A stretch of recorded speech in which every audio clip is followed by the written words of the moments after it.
On pourrait croire que ceux qui deviendront plus tard des leaders, des élus ou des figures respectées ont toujours eu une vie facile, comme si leur chemin avait été tracé d'avance.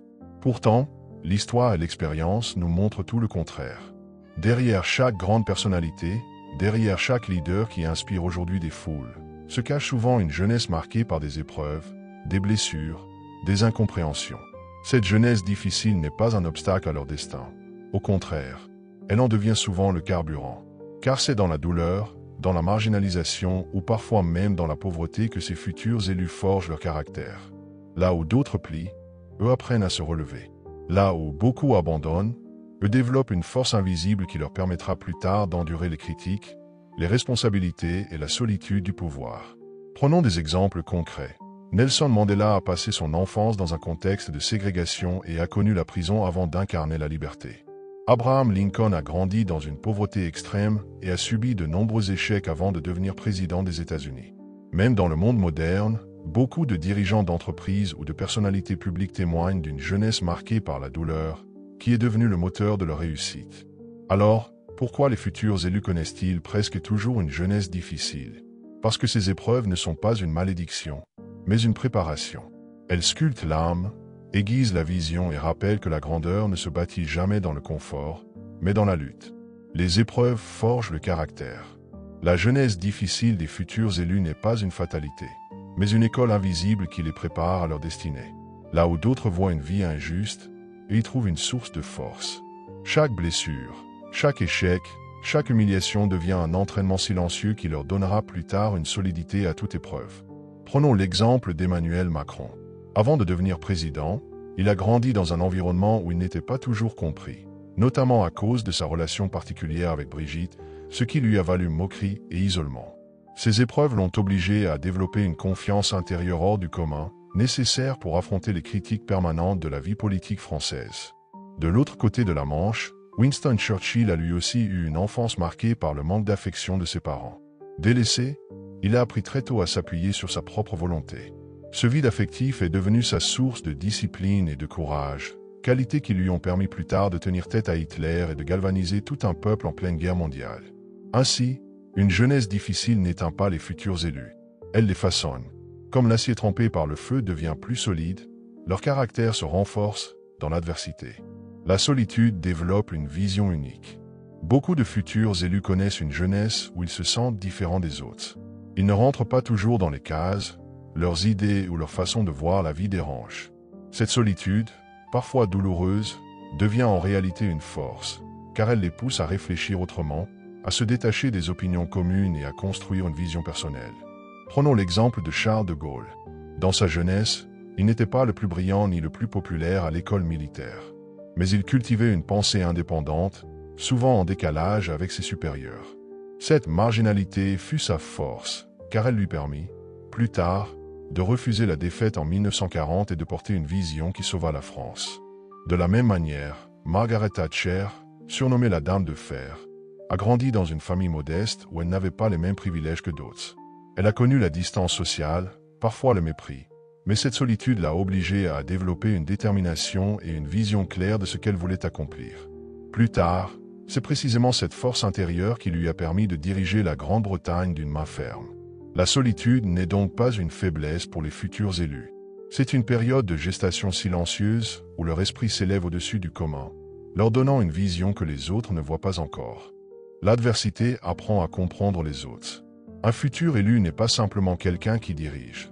C'est quelqu'un qui incarne les espoirs, les douleurs et les rêves d'un peuple. Or, comment peut-on comprendre la souffrance, la colère ou les frustrations d'une société si l'on n'a jamais connu soi-même la difficulté? C'est précisément la jeunesse compliquée de ces leaders qui leur donne une capacité rare, l'empathie. Regardons Napoléon Bonaparte. Avant d'être couronné empereur, il était un enfant corse envoyé à l'école militaire en France. À cause de son accent et de ses origines modestes, il fut la cible de moqueries et d'exclusion. Ce sentiment de rejet a marqué son caractère, mais il a aussi développé en lui une rage intérieure et une compréhension des humiliations sociales. Plus tard, cette expérience lui donna la force de parler au peuple français dans un langage qu'il comprenait et de se présenter comme l'homme qui pouvait élever les oubliés au rang de vainqueur. Un autre exemple frappant est celui de Abraham Lincoln aux États-Unis. Né dans une pauvreté extrême, Il dut travailler très jeune pour aider sa famille. Sa jeunesse rude, sans confort ni privilège, l'a façonné comme un homme profondément sensible aux injustices. Plus tard, en tant que président, cette expérience directe de la dureté de la vie lui donna la légitimité morale pour mener le combat contre l'esclavage et défendre l'égalité. De même, dans un contexte plus récent, François Mitterrand a connu, pendant la guerre, des moments de captivité et de survie. Cette confrontation brutale à la peur et au danger lui a appris à voir la fragilité de l'homme. Plus tard, en politique, il utilisera cette compréhension pour incarner une figure de rassemblement, sachant que derrière chaque citoyen se cache une histoire, souvent faite de douleurs invisibles. Ainsi, les futurs élus apprennent dès leur jeunesse que la vie n'est pas facile, et que chaque être humain porte ses blessures. Cette connaissance intime du réel leur permet de ne pas gouverner depuis une tour d'ivoire, mais de parler au cœur des gens. Leur adversité devient un pont entre eux et le peuple, une force qui les rend authentiques et profondément humains. Les humiliations de jeunesse préparent à la critique publique. Être un élu, c'est accepter d'être constamment observé, jugé et critiqué. Dans la vie politique ou dans toute position de leadership, il est impossible de plaire à tout le monde. Les attaques médiatiques, les caricatures, les opposants acharnés font partie du quotidien. Or, les futurs élus qui ont connu une jeunesse difficile possèdent un avantage, ils ont déjà appris à encaisser.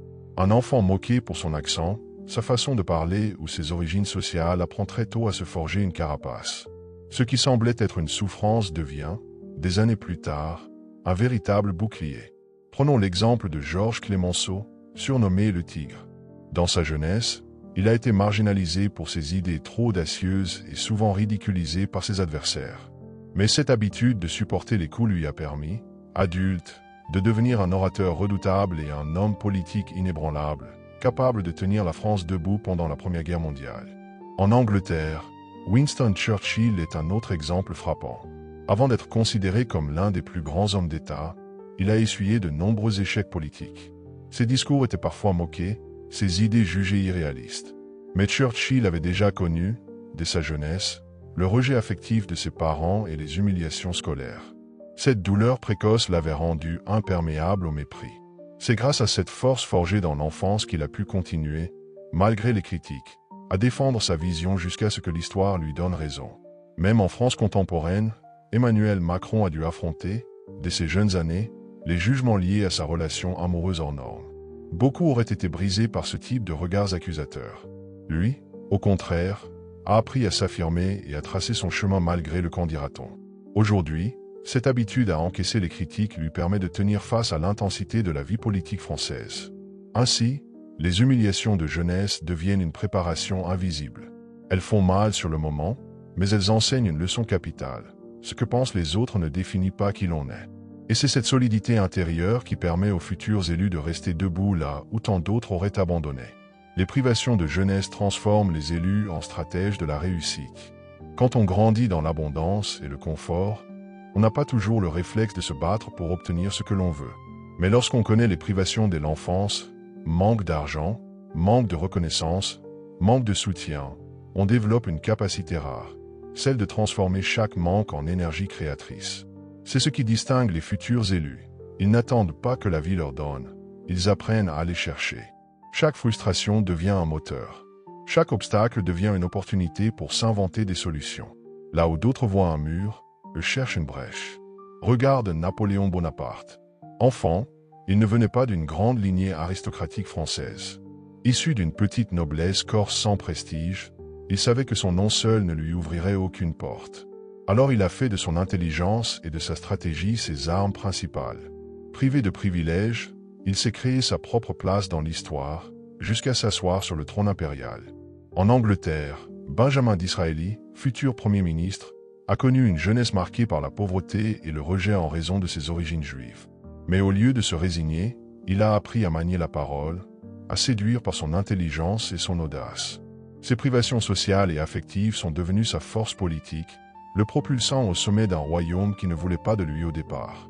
Et plus près de nous, beaucoup de dirigeants modernes racontent comment leurs difficultés financières dans leur jeunesse les ont obligés à travailler plus dur, à être plus stratégiques.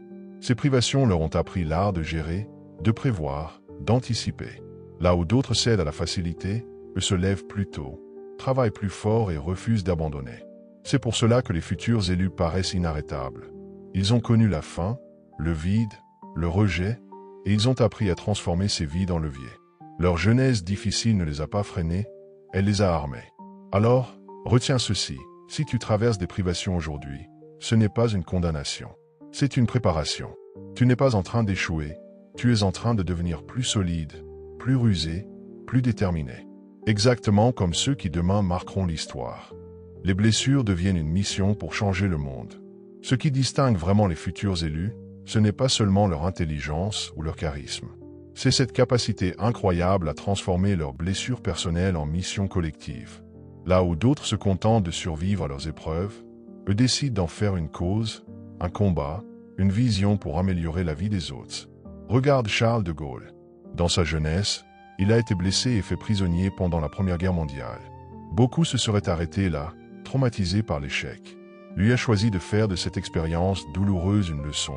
Plus jamais la France ne devait s'incliner. Cette blessure est devenue sa mission de vie, celle de défendre l'indépendance et la grandeur de son pays.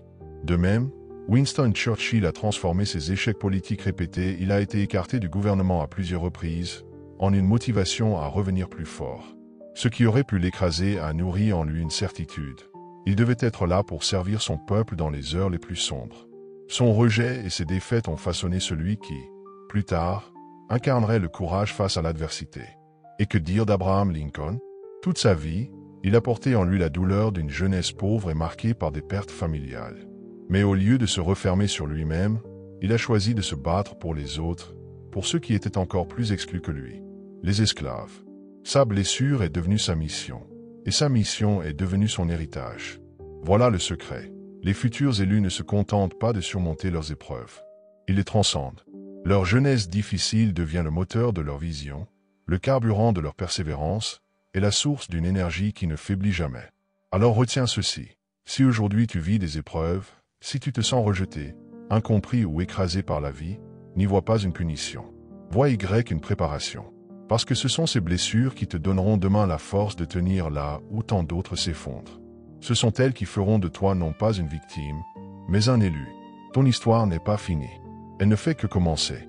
Si l'on regarde de près le parcours des grands élus, des leaders et des figures qui ont marqué l'histoire, on remarque toujours la même chose. Derrière chaque gloire se cache une jeunesse tourmentée. Et ce n'est pas un hasard. Les épreuves, la solitude, les humiliations et les privations ne sont pas là pour les briser, mais pour les préparer. Elles sont la forge où se construit la grandeur. Un futur élu n'est pas choisi parce qu'il a eu une vie facile. Il est choisi parce qu'il a traversé l'injustice, la douleur et le rejet sans céder.